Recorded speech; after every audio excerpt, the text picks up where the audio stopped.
একটি গ্রাম, চারিদিকে সবুজ ধানক্ষেত, খালের ধারে নারকেল গাছ, পাখির ডাক শোনা যায়।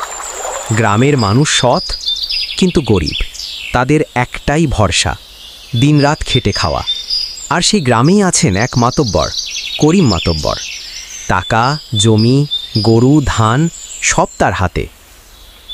আহারে, মাতব্বরের কাছে গেলে একটুখানি টাকা পাওয়া যায়, কিন্তু সেই টাকার সুদ একবার নিলে আর ফেরা যায় না।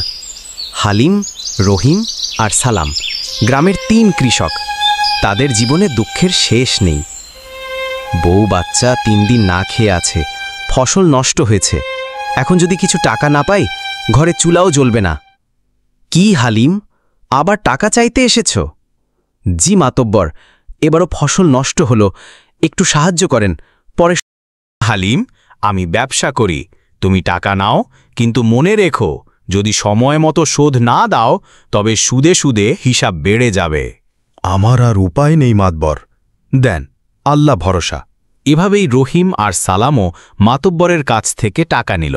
দিন গড়াতে লাগল, কিন্তু দুর্ভাগ্যবশত আবারও বন্যা এলো।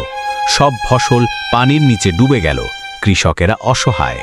হালিম ভাই, এবার তো সব শেষ, ফসল নাই, টাকাও নাই, কিন্তু মাতব্বর তো আর ছাড়বে না। হ্যাঁ, সুদ তো বেড়েই যাচ্ছে, কেমন করে শোধ দেব? ঠিক তখনই মাতব্বর তার লাঠিয়াল নিয়ে হাজির হল। এই রহিম, হালিম, সালাম, টাকা দে, না দিলে জমি লিখে দে আমার নামে। মাতব্বর, আমরা শোধ দিতে চাই, কিন্তু এই সুদের টাকা তো পাহাড়ের মতো হয়ে গেছে, আমরা কিভাবে?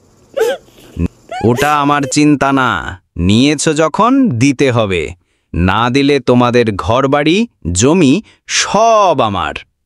কৃষকরা ভয়ে কঁপতে লাগল, তাদের বউ বাচ্চারা কান্নায় ভেঙে পড়ল। গ্রামবাসী সব দেখছিল। অবশেষে সবাই একসাথে পঞ্চায়েতে জড়ো হল। ভাইয়ারা, আমরা এতদিন চুপ ছিলাম, কিন্তু আর চুপ থাকলে চলবে না। মাতব্বর আমাদের ঘাম ঝরানোর জমি কেড়ে নেবে। চলুন সবাই মিলে প্রতিবাদ করি। হ্যাঁ, ঠিক বলেছ, অন্যায় আর সহ্য করা যাবে না। গ্রামের মানুষ একসাথে মাতব্বরের উঠানে গেল।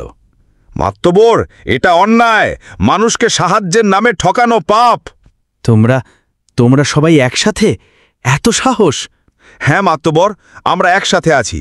সুদে সুদে গরিবের রক্ত খাওয়া। শত শত মানুষ একসাথে প্রতিবাদ করল। মাতব্বর বুঝতে পারল এবার আর টাকার জোর চলবে না। হ্যাঁ, আমি অন্যায় করেছি, মানুষের কান্নার বিনিময়ে টাকা নেওয়া উচিত নয়। আজ থেকে আমি আর সুদ খাব না। তোমাদের কিছু ঋণ আমি মাফ করে দিলাম। আল্লাহর রহমত, এটাই ন্যায়। এরপর থেকে গ্রামবাসী একসাথে কাজ করতে লাগল। মাতব্বরও বদলে গেল।